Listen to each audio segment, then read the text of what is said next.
And our speaker today is Emilio, who is a PhD student in zoology with Andrew Barfoot and John Swinfield with Anil. And we're going to talk about anthropogenic threats to biodiversity. And this is in part based on your MRes work. Yeah. So it's kind of my MRes flowing into my PhD. All right, take it over. Lovely. Thanks, Keshav, and thanks, guys, for coming to hear me talk. I know I've been vaguely talking about what I've been doing, and especially a lot of the problems which I've been having, but I'm guessing a lot of folks don't actually know what my research, my PhD project is on.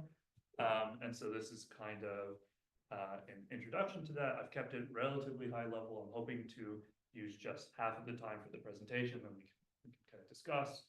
Because I think there is quite a bit to discuss and things which folks might be able to help can contribute. So yeah, make sure that I can actually navigate through my slides here.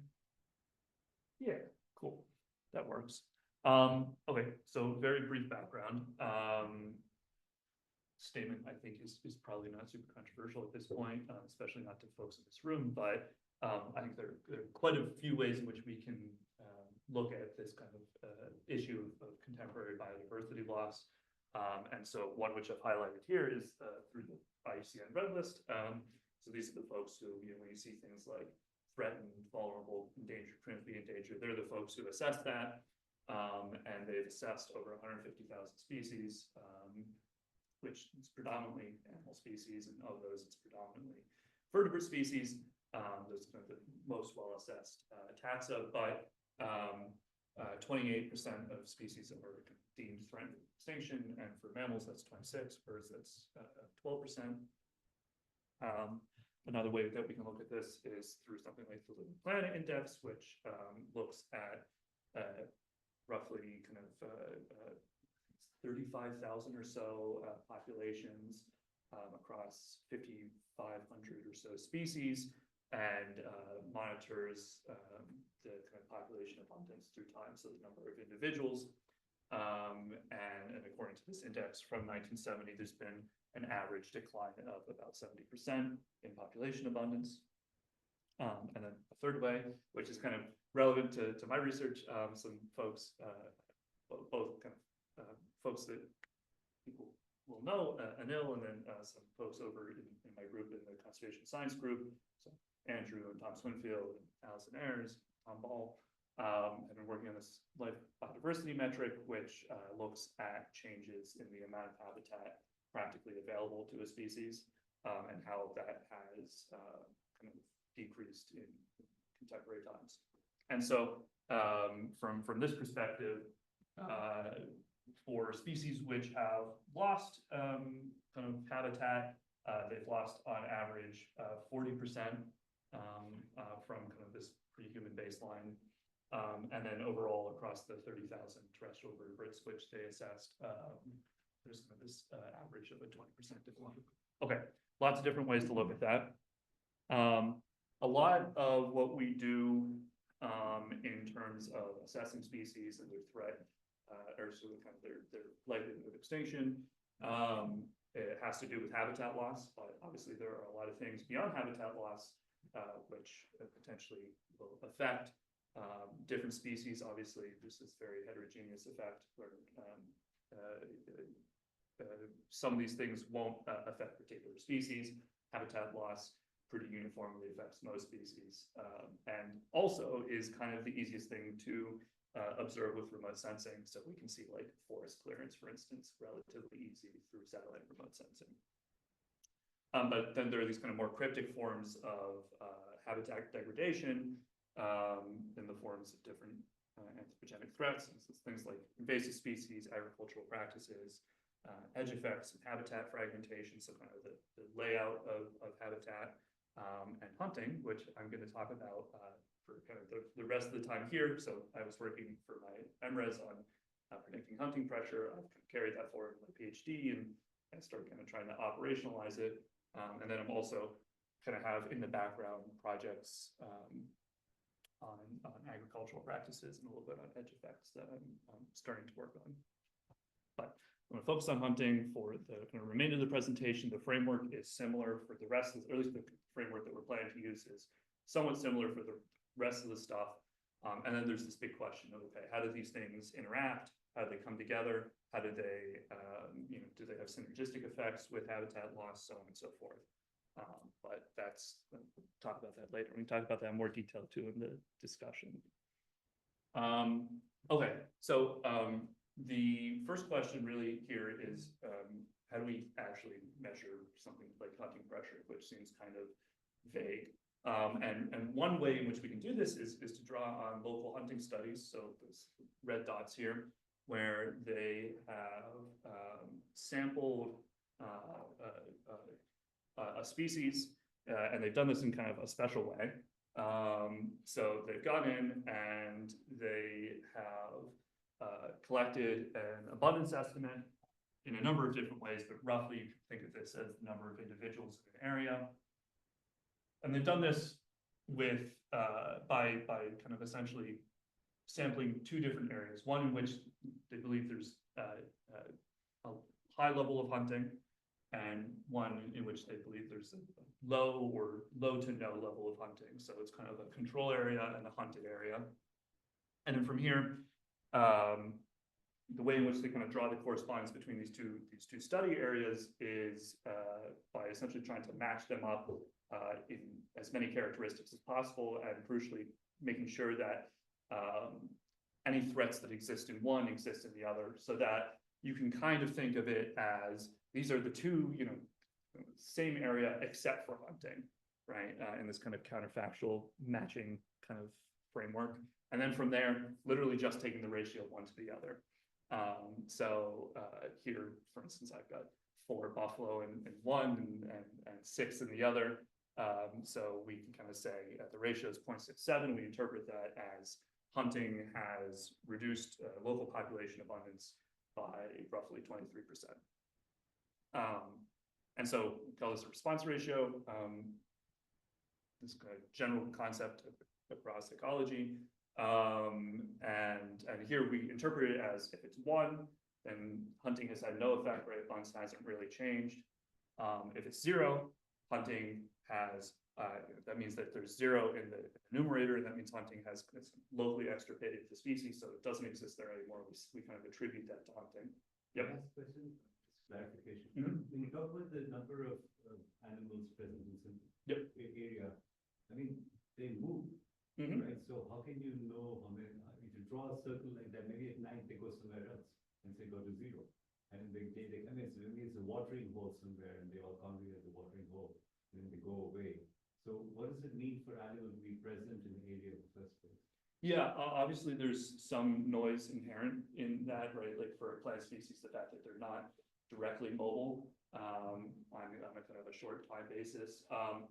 But one would hope that if you sampled the same area over and over, or at least you had sufficiently many samples, areas which are kind of broadly suitable for that species are going to, you're going to be able to track that by generally higher abundance, and areas which are less suitable through a number of different means, some habitat measures certainly, but then also level of degradation. Yeah, I know the quantity number of individuals present, where you're actually measuring numbers. Yep. Right. So these numbers are going to change because animals can move.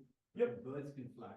But you broadly, if you were to sample over and over, you would broadly find that the area with higher degradation that is less suitable would have more individuals, or at least closer to the mean density or peak density for that species, right? So, and this is kind of broadly also, I think, something that you brought up in the context of species distribution modeling, and it's the same idea, right? Places which are not suitable, you should essentially, if you resampled, you will probably never find them there. Or they might passage through there, but really infrequently. So on app, statistically, you're very unlikely to find them there. Versus if it is a suitable area, you may or may not find them there, but there's a much higher probability. Yeah. So it is more in the probabilistic sense. Yeah, John.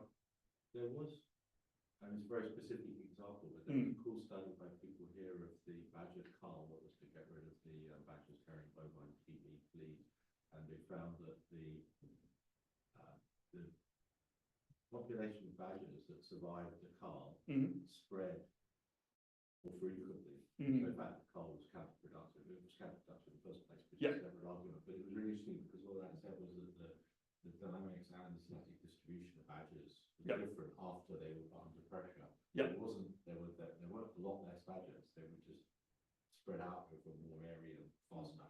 And hence spreading TB faster as well. Sorry? And hence spreading TB further and faster. Potentially. Mhm. There's some doubt about whether they're significant in terms of, my brother-in-law used to run a project at Military College of that. Yeah, there were other solutions would be better. But yeah, that's more about just the nature of the distribution shifted.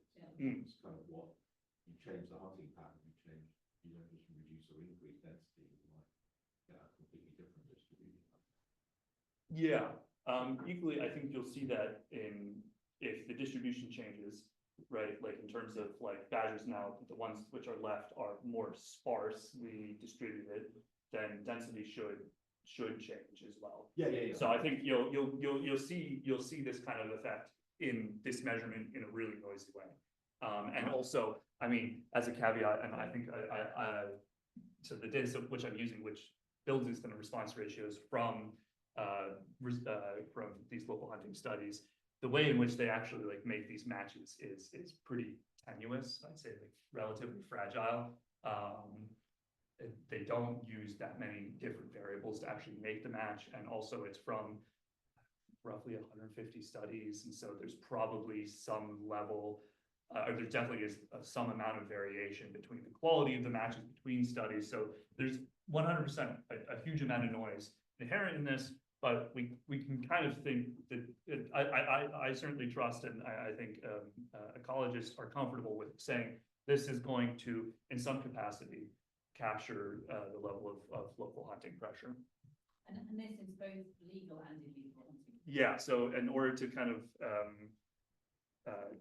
build the largest data set possible, it puts this umbrella over all kinds of different types of hunting, so including legal and illegal, but certainly also for mammals, it's mostly for wild meat, but there's a corresponding data set for birds where the offtake is largely for like pet trade, for instance, or depending on where you are, it might be for pet trade, it might be for wild meat, etc. Yeah. How can you guarantee there's no hunting in control? You can. And they don't generally guarantee that there's no hunting, but they usually think they have some reason, either, from surveying local individuals, or it's further from a settlement, or it's some other access point. They have some basis for thinking that the control area is at least hunted at a much lower rate, right? So there's much less hunter effort in that area. Yeah. Sorry to further the interruption, but I work a lot with synthetic controls, right? And normally you'd match on sort of time series of those to essentially you're assuming that kind of pre-intervention trends are roughly the same. Are you looking at time series here, or is this just sort of one snapshot? Yeah, no, these are just cross sections. So as far as I know, there isn't that kind of data that exists for these species. And what would further complicate that with the kind of the mobility thing, luckily with a lot of mammal species, and especially tropical mammal species, you don't have migratory behavior, but there are a number of bird species which like passage through or are migratory. Fewer in the tropics than in other parts of the world, but that further complicates things. If you were to look at a time series, then you would want to probably start trying to account for migratory behavior when you sample, and so on and so forth. And this is human hunters, not in reintroduction of wolves. No. So yeah, this is just human hunting. I think because you've got things like culling deer in Scotland. Yeah. They reintroduce wolves. You can't tell if it's legal hunters or legal wolves. Yeah. So what's been targeted here is just human hunting. Again, because of how these things are built, you're probably ideally you're not capturing the effect of any other threat, but you may. So you may capture the now that humans are there, For instance, hunting, generally the access points are things like roads or settlements. And if there are those things, there might be logging as well. And there might actually also be like unintentional introduction of invasive species. And the hope is that these control for that, but the reality is that they probably don't, and we'll see that kind of in the results because there's quite a lot of noise in the results. So I'm gonna move along. We definitely can talk more about response ratios. But if we're kind of comfortable in saying this kind of in a noisy way captures the effect of hunting, then we can start to kind of think about a predictive modeling framework. And so there are a lot of these different things which are either kind of causal factors or determinants of the level of hunting. So things like travel time to major cities for urban markets, for wild meat trade and stuff like that. Obviously human population density, prevalence of stunting, so the kind of the amount of stunting in young children gives us kind of a sense of the socioeconomic context, and then we compare these kind of spatial predictors with things for species like body mass, body length, which will give us some sense of the desirability, right? So if it's a large mammal, it provides more wild meat, but maybe it's also more dangerous to hunt. And then you also, these kind of traits will help moderate the population response. All right, so maybe a population is actually pretty robust to hunting, so you can take off a number of individuals and you're not going to see that much of an abundance change as things kind of settle down from the initial offtake. Although things which are larger, have a larger body mass, will have longer generation times, so they'll maybe be more sensitive to kind of a population shock in the form of large hunting offtake. Okay, so we have our predictors, we have our kind of response variable, and now the task is just to connect the two. And there's one more caveat here. Inherent in the response variable is this kind of strange distribution of response ratios. So I guess this is a bit small, but over here I have kind of the distribution of all response ratios on a log scale, and the range here is 0 to 120, which seems crazy to me. These I kind of discount anything above 5, right? If that's saying 5, for instance, would say the abundance has increased 5-fold because of hunting, which is reasonable enough. You can imagine that I kill all the wolves and now all the deer are like going nuts, right? So maybe, but we have kind of this long tail, in particular, a lot of observations in kind of the 0 to 20 range. And if we zoom way into the 0 to 1 range, which is where most of the data lies, there's actually this kind of spike around 0 and a spike around 1. So a spike around no abundance effect and local extirpation. And the no abundance effect is not too kind of concerning in terms of trying to be able to predict things, but it turns out if you go for kind of just directly trying to predict the response ratio, it's really hard to capture this local extirpation. This kind of has some different kind of dynamics that a single model has trouble kind of capturing both of these things. And so the way to deal with this is using kind of a hurdle modeling approach where we kind of split it into a 2-stage model, right? First we ask, is this thing going to be locally extirpated? So there's some kind of classifier model sitting here. If this thing says yes, or with sufficiently high probability, then we set the response ratio to 0. If it says no, then we send it along to a continuous model, some kind of regression model, to regress the non-zero response ratio. So again, this response ratio is 0. Local extirpation means the thing is gone, hunting is wiped it out, at least locally, and the non-zero response means that hunting has either reduced or increased abundance, but hasn't wiped it out fully. Okay, so that's the modeling framework. Obviously, it's like pretty agnostic, right? Anything can go, any model can go here, any model can go here, right? As long as it's a classifier and a regressor. So perfect. And obviously there's some ideas about, okay, maybe they actually don't need to be 2 models, maybe we can couple them and so on and so forth. You have a lot of flexibility, but it turns out that, at least from kind of my initial experiments, If you try to just do classification, try to just do regression on the response ratios, you aren't able to capture this kind of strange distribution. Okay.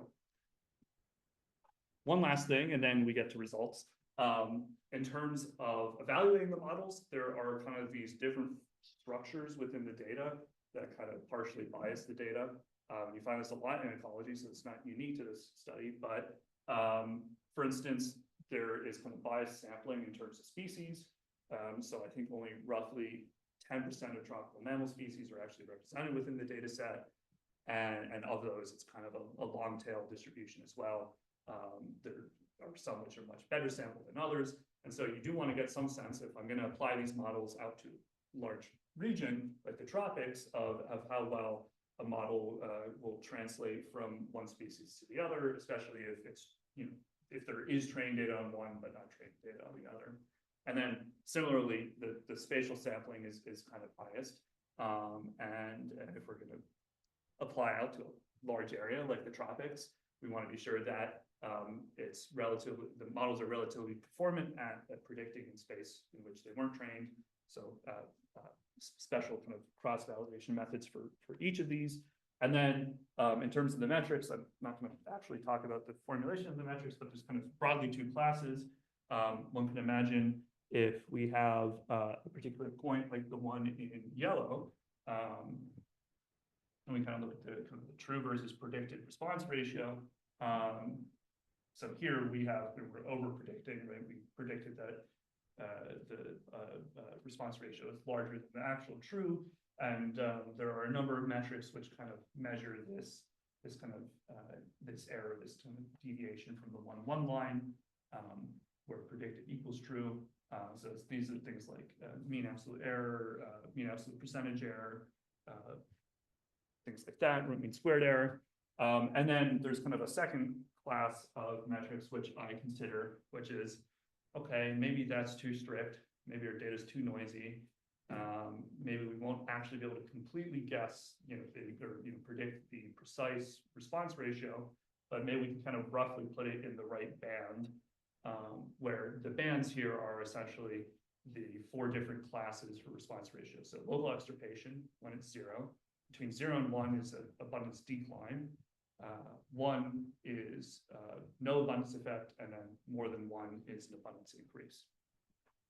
Okay, so here are the results. The x-axis here, which is essentially the metric value, is going to look a little strange, and it's because I express everything in percent improvements over just guessing the median response ratio, right? And so this is kind of to contextualize the results, because I realized after a certain point I had no clue what a median absolute error of 0.22 meant. It was nonsense to me, and I had no idea if it was good, because I don't know what that means. And so I started contextualizing everything in terms of, what if I just kind of randomly guess? Obviously, this is kind of like random guessing with a naive strategy. So you are doing it in a mildly informed way, but you're not actually like capturing any of the variation inherent in the data, because you're not using any predictors. You're just guessing the same value over and over. So everything's in percent improvements over that. Everything should ideally be greater than 0%, right? It's actually improving on that strategy. Otherwise, why did we do any modeling in the first place? And so then I have kind of the one category of kind of continuous metrics. So mean absolute percentage error, median absolute error for just the 0 to 1 response ratio range, and then median absolute error over the full data set. And then I have kind of two metrics which kind of capture how well it puts response ratios in roughly the right places.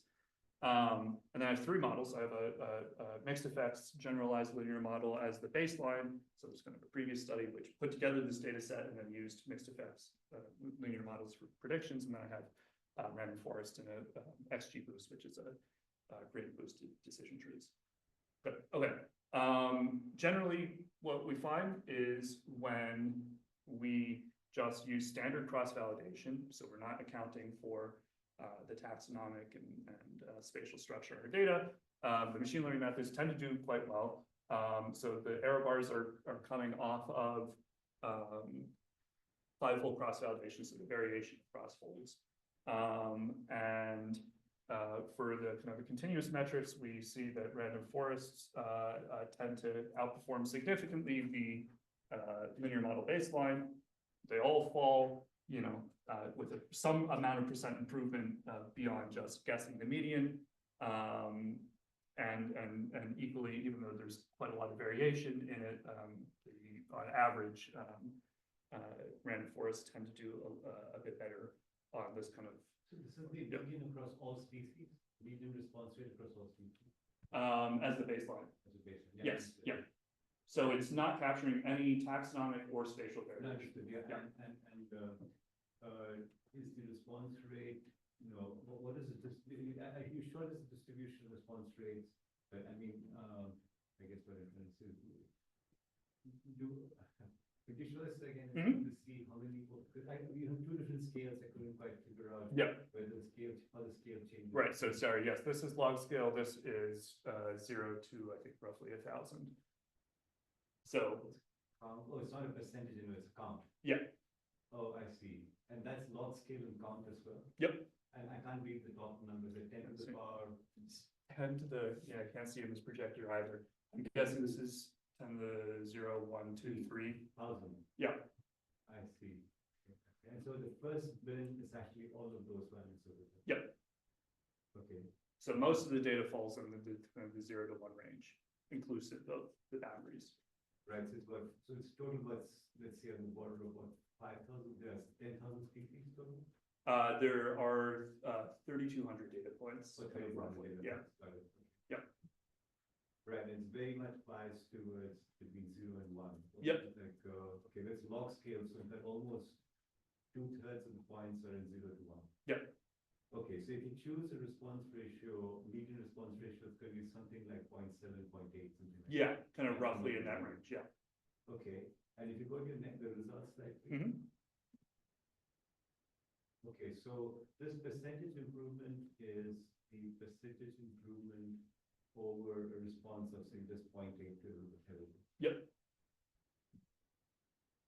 And I'm sorry, just remind me, what's the percentage of this percentage improvement in, where I get confused is when you say mean percentage, mean average percentage error, so percentage improvement and percentage error.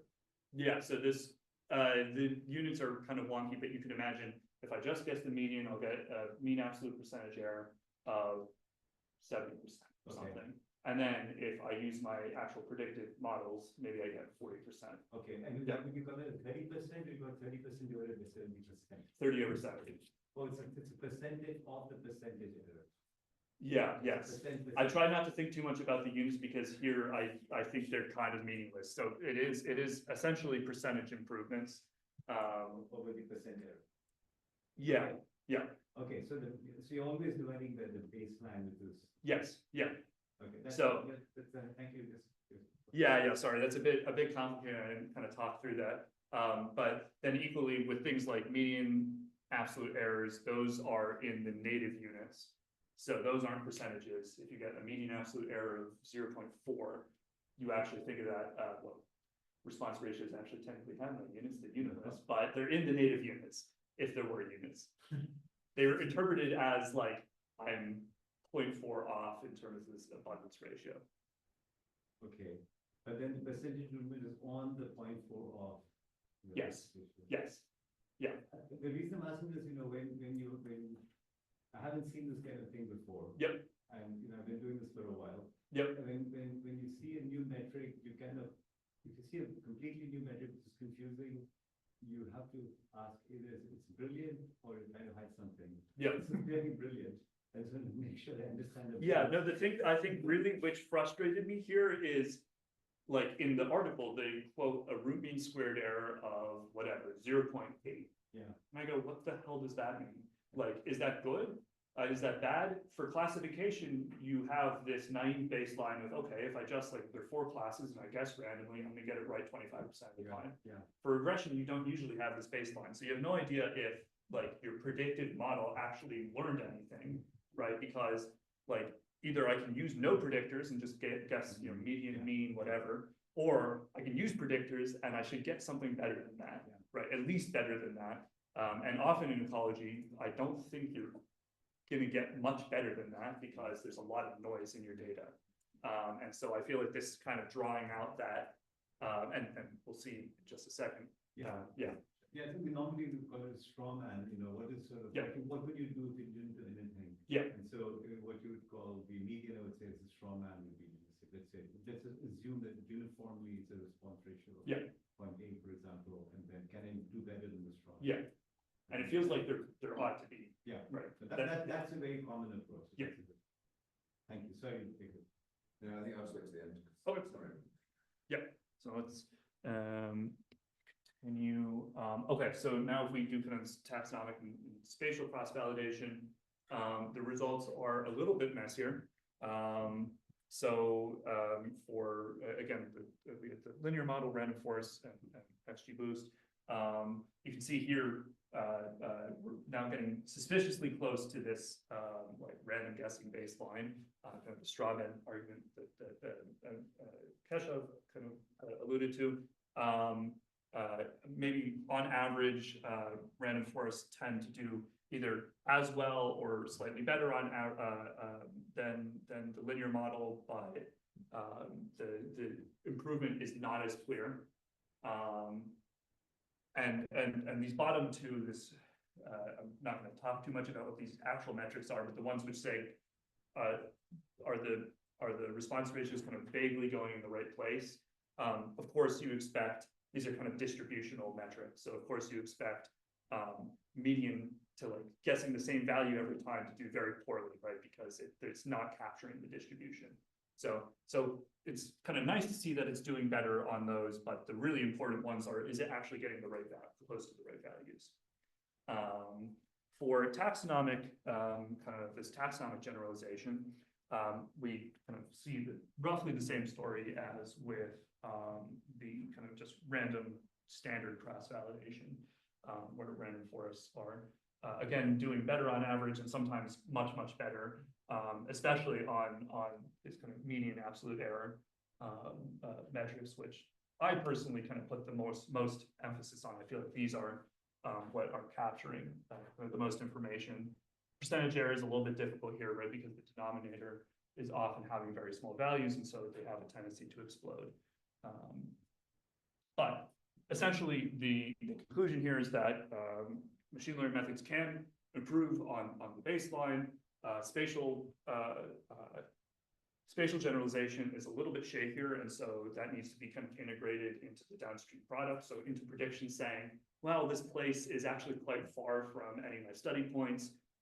Probably you shouldn't interpret it. But taxonomic generalization seems to be reasonable, at least generalizing species to species.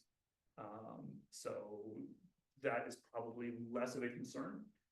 I'm just going to really quickly mention a bunch of stuff that I did that didn't do anything, which is brutal. I worked with a corresponding data set for birds, and everything was looking lovely until you normalize by the median, this guessing the median strategy, and then all of a sudden, like, you tend to do worse than that, so that sucks. Even the machine learning methods. So that's no fun. And also that makes me a little bit suspicious of some results from a paper which published on this using a linear modeling, kind of Bayesian linear modeling technique, because I'm not convinced that they are actually getting results which are better than just random guessing. So that's no fun. In terms of, I can go through and continue to pick out, hand choose kind of features like distance to roads and stuff like that. But maybe deep learning embeddings can kind of capture the rest of the information. So if I supplement with deep learning embeddings, they'll kind of give me the last bump in terms of predictive accuracy. So I used SatClip, which I think we actually had Konstantin Klemmer, I think came and talked to the group about, and so this is just a kind of you input latitude, longitude, and it comes out with an embedding. And I used BioClip, which you input kind of a species name and it comes out with an embedding. You usually get the full kind of taxonomic hierarchy all the way from kingdom down to species. They didn't help as supplements, but actually it did turn out if you used them on their own, you could get most of the way to recovering like optimal performance. So that's kind of cool, but it didn't help as supplements. There's kind of this strict upper bound on predictive accuracy, which this didn't help kind of get past. And then I did try grabbing other predictors, mostly on the part of species traits. Really, the only one that seems to matter is body mass, which I guess makes sense because mammals are mostly being hunted for wild meat, in the tropics at least. But I did try to grab extra information, for instance, from the IUCN Red List. It's a category of how threatened it is, and things like generation time and so on and so forth, and added those to the existing predictors, and that didn't help very much either. Okay, and then what I'm working on right now, which is a little bit more vague, I don't have any super interesting results to show about this, but this is kind of my current task, is to take this model and then project it out to tropical mammal species, and then look at it across the tropics and see kind of the patterns of hunting pressure.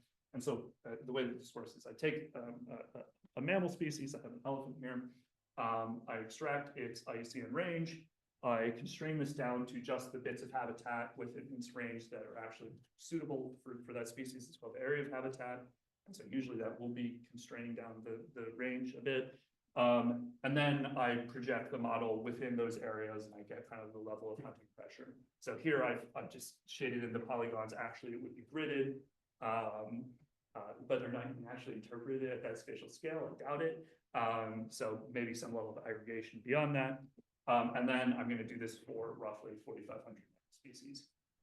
And then, so this is kind of from the previous publication for mammals. They've stacked up for those 4,500 mammal species. They're different hunting pressure maps within their. I don't think they use area of habitat. I think they just use range, and they get these kinds of patterns, right? So like over here, Western Africa, a bit in Central America, and over in kind of China and India, or not quite in India, and over in China. These kind of high levels of aggregate hunting pressure, but I am really interested in, on a species by species basis, the amount of information we can extract, or at least where do we need to aggregate up to before we can. Blue, good or bad? Blue is good. So that's low hunting pressure. Green is bad. Yellow. Green up to yellow to red is the worst. I mean, I think it kind of relates to the question that John was asking earlier, but different species, obviously, an individual will have quite different range that it travels across. And so does that, I mean, this kind of granularity presumably makes more sense with some species than other species, depending on that. Do you take that into account? No, so yeah, mobility is not taken into account kind of at all.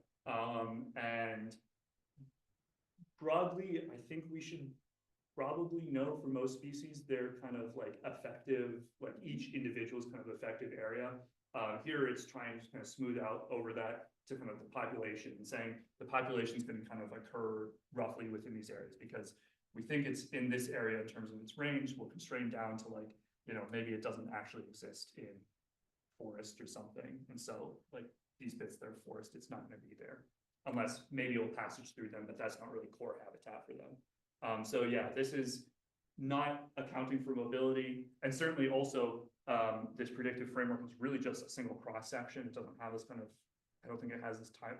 I'm still trying to figure this out, but I don't think it has this time series kind of like this temporal interpretation, because it is kind of grabbing hunting studies across the last 30 or so years and kind of smushing them together and saying this is kind of contemporary hunting pressure.